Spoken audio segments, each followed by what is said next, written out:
নমস্কার, আমি মৌসুমী মণ্ডল। আজ 26শে জানুয়ারি প্রজাতন্ত্র দিবস উপলক্ষে আমরা সকলে রিমিডিয়াল স্টাডি সেন্টারে একত্রিত হয়েছি। উপস্থিত সকল গুরুজনদের জানাই আমার শতকোটি প্রণাম ও আমার সহপাঠী বিন্দু ও ছোটদের জানাই আমার আন্তরিক শুভেচ্ছা ও অভিনন্দন। আমাদের সবার প্রিয় শ্রদ্ধেয় কালীমন্দির মহাশয় রচিত আজকের নাটক শিক্ষার সমাধি রচিত আমাদের সবার প্রিয় কালীমন্দির মহাশয়, নির্দেশিত শুভেন্দু আচার্য, সহযোগিতায় নাইম বাবু মহাশয়, সুজাউদ্দিন আহমেদ মহাশয়, মুরফুল শেখ মহাশয়, আশরাফুল ইসলাম মহাশয়, ইন্দ্রজিৎ সাহা মহাশয় এবং সহযোগিতায় সকল গ্রামবিন্দু। সাকিব খানের অভিনয়ে সঞ্জীব দাস, রহিমা বিবির অভিনয়ে ইরা পারমানিক, সরস্বতী দেবীর অভিনয়ে সুস্মিতা মুখার্জি, সঞ্জয় খানের অভিনয়ে রাহুল ঘোষ, করিম শেখের অভিনয়ে পিন্টু শেখ, গণেশ মন্ডলের অভিনয়ে রকি সাহা, রামু স্যার অভিনয়ে রাজকুমার মন্ডল।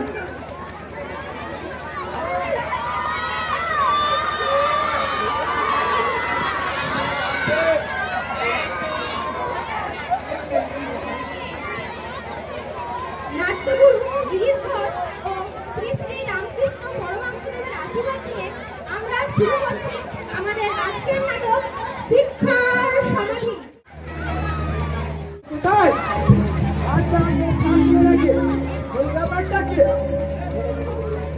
কি হলোটা কি? বাড়ি ফিরে ছাড়ের মতো এত চিল্লাচ্ছ কেন? মানে আমি ছাড়ের মতো চিল্লাচ্ছি।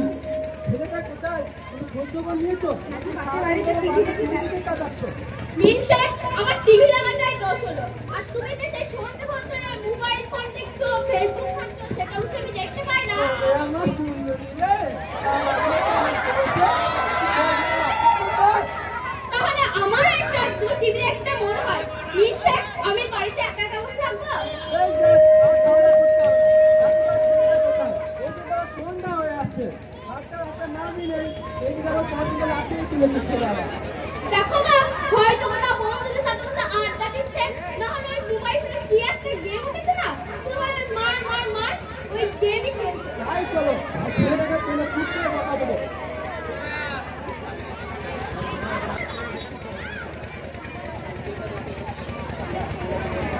গরিব, ও গরিব, তোরা কোথায়?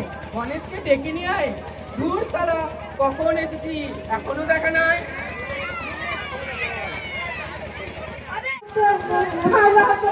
একটু জোড়াইছে, কিন্তু পড়াশোনাও করবে না। আবার যদি বলি তাহলে বলবে আমি পড়েছিলাম না, কি করবে?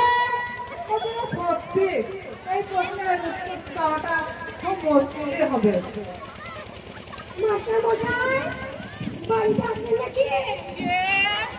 আমি গণেশের মা, মাস্টার মশাই। ও তাহলে আমি গণেশের মা। আমি ওই গণেশের মা। আচ্ছা মাস্টার মশাই, গণেশ এবং তার বন্ধুগুলো ঠিকমতো লেখাপড়া করছে তো? দেখেন, আমি পেশায় শিক্ষক, মিথ্যা বলতে পারবো না। মিথ্যা বললে হয়তো বলতাম আপনাদের ছেলেমেয়েরা খুব ভালো বলে, কিন্তু না, সেটা আবার পাপ হবে।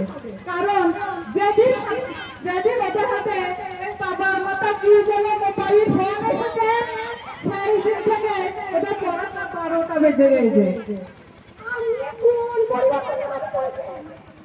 দেখেন, প্রথমত ওরা পড়াশোনা তো করেই না, করছেই না, ওই কি বাবা মাতা ফোনের পেছনে পড়ে আছে। আমি কি বলতে চাইছি? আমি কি ওকে শিখিয়ে দিয়েছি? দেখেন বসে বসে মোবাইল ঘাট। দেখেন ম্যাডাম, রাগ করবেন। আপনি কি ওদেরকে ফোনটা কিনে দিয়েছিলেন? ভুল হয়ে গেছে মাস্টার মশাই। এরকম জানলে তৎক্ষণাৎ আমি ওকে নিজে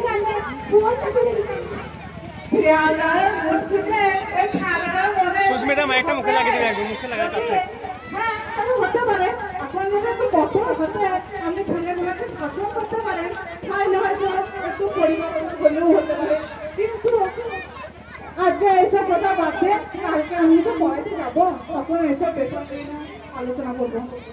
ঠিক আছে। কেন খেলিনি? মা তো ফোনই নাচতে দিচ্ছে না। রামুসার বোধহয় আমাদের অকর্মের কথা মাকে বলে দিয়েছে। এরপর সুযোগ পেলে তো আর ছাড়ছি না। সঞ্জয় করে ওরা কই রে? কি রে এত ডাকছিস কেন? তোরা এসেছিস? বল তো কতদিন ঠিকভাবে গেম খেলিনি? তাহলে শুরু করা যাক। যা তুই গেম খেলাই যা খেলে।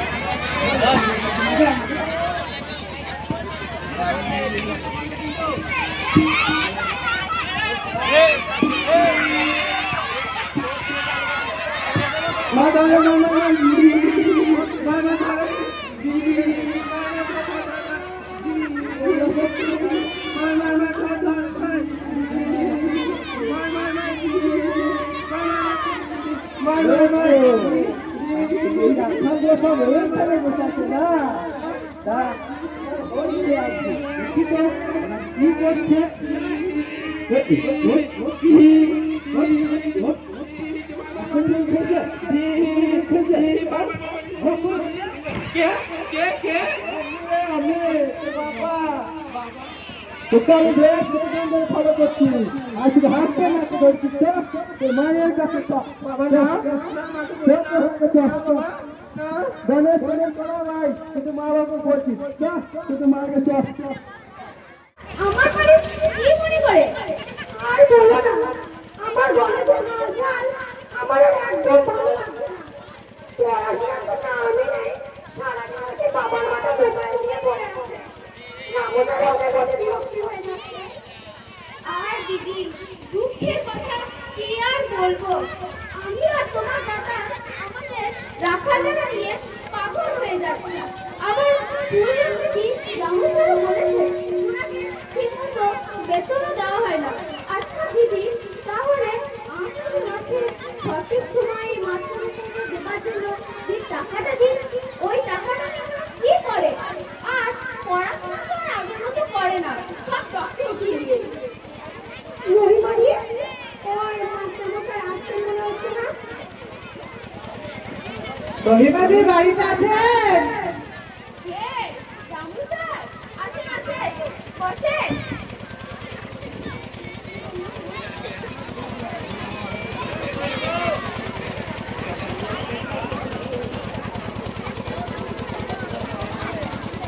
আর কেমন থাকবো? এই শিক্ষকতার পেশাটা যদি না নিয়ে কোনো দিন মজুরের পেশা বেছে নিতাম, হয়তো মানুষের একটু শান্তি পেতাম। নিজের চোখের সামনে এই শিক্ষকতাকে যেভাবে জলাঞ্জলি দিতে দেখছি, নিজে নিজে মনে হয় মাটির সঙ্গে মিশিয়ে ফেলে। আচ্ছা মাস্টারমশাই, আমার ছেলের বর্তমান অবস্থা কি?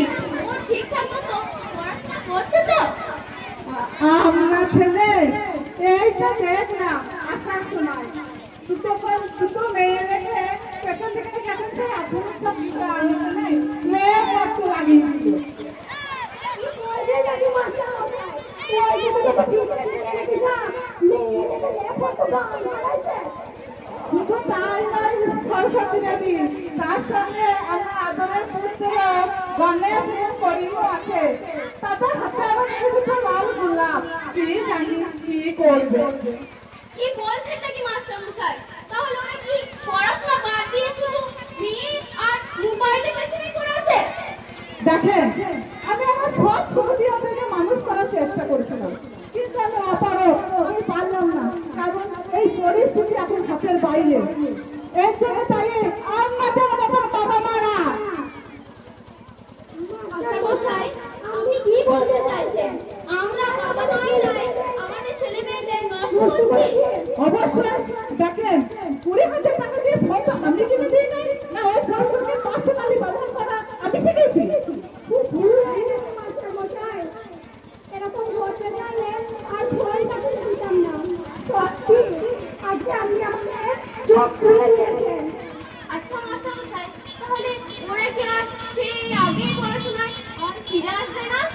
দেখেন আমি তো আপনাদের বাড়ি পড়াতে যাবো, আপনারা আরাম থেকে আপনাদের ছেলেদের কি করলাম। আচ্ছা, তাহলে কালকে দেখা যাবে। এখন তবে আমরা আসছি।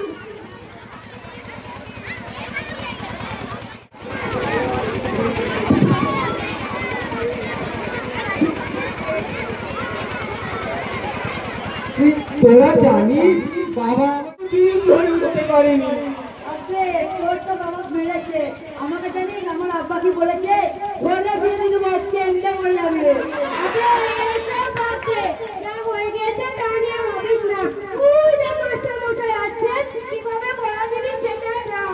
স্যার যদি মা বাবার সামনে ভুলভাল লিখে দেয়, তাহলে বোধহয় আমাদের আর বাড়িতে রাখবে না। তোরা সবাই এসে গেছে? তো এসে আমার কি রোগ ভাতা খেয়েছে? তোদের জন্য তো মাছ খাওয়া যাবে, তোদেরকে ছাত্র বলতে লজ্জা করে। এমন কেন বলছে? এমন বলবো না। পড়াশোনা তো করিস না, তাহলে এই সরকারি একটা ব্যবস্থা করছে না, পড়েই পাস করে গেছিস। কেন তো কোনো বালাই নাই, ছাত্রদের সম্মান করে তো ছেড়েই দিলাম। ছেলেরা হবেও না, ওই না ওই ফোনটা নিয়ে ওই 5 টাকাতে ফ্রি ফায়ার দেবে, ফ্রি ফায়ার।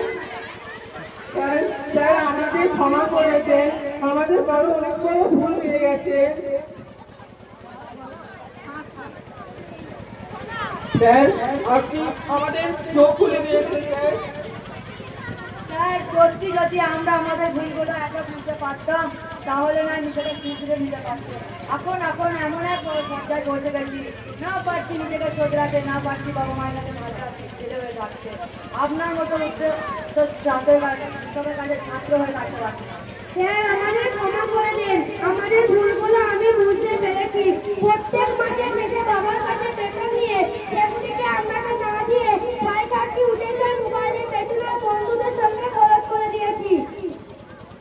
হ্যাঁ, তোরা যে ভুলটা বুঝতে পারছিস, এটাই আমি খুশি। আজ আমার মনে হচ্ছে এই শিক্ষকদের পেশা ঘুমিয়ে আমি ভুল করে যাই, ওর মধ্যে আমার গর্ব হচ্ছে। এই শিক্ষকদের পেশা এখন হাজার হাজার তোদের মতো ছেলেদেরকে সুপার নির্দেশ করতে পারবে।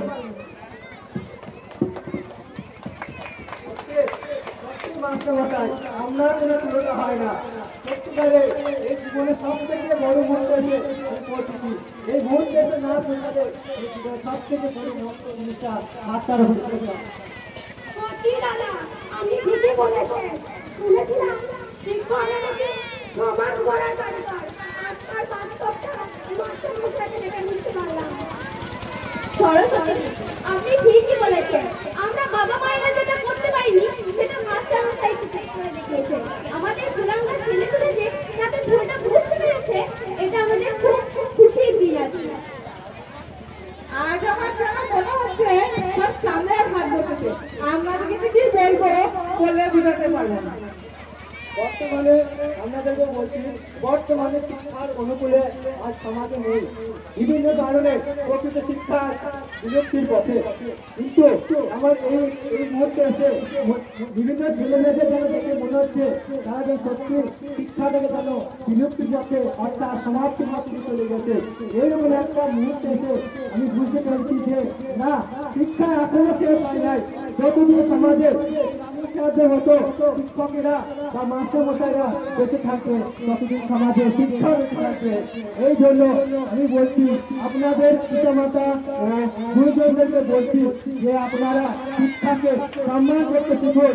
শিক্ষাকে সম্মান করার সঙ্গে সঙ্গে আপনাদের ছেলে মেয়েদেরকেও ন্যায় নীতির কাজ দিতে চান এবং তার সাথে সাথে ছেলে মেয়েদেরকেও শিক্ষা নতুন করে নতুনভাবে শিক্ষা শেখান। ছেলেদেরকে প্রধানতভাবে অপদার্থ থেকে তার সাথে সাথে আপনার ছেলে মেয়েদেরকে অভ্যস্ত হতে শিখান, শিখে যে এই দুনিয়াতে কতই যাতে বেশি কিন্তু দূর করে পাঠাবে। সেই জন্য দেখবেন এই যে আপনার যে শিক্ষা দেবেন, দেখবেন এই শিক্ষায় একদিন আপনার ছেলেকে যত দুঃখ বানিয়ে দেবে। আর এই যত দুঃখ হাজার হাজার মানুষ খাওয়ার জন্য ব্যাকুল হয়ে পড়বে। শিক্ষা শিক্ষা শিক্ষা শিক্ষা Hare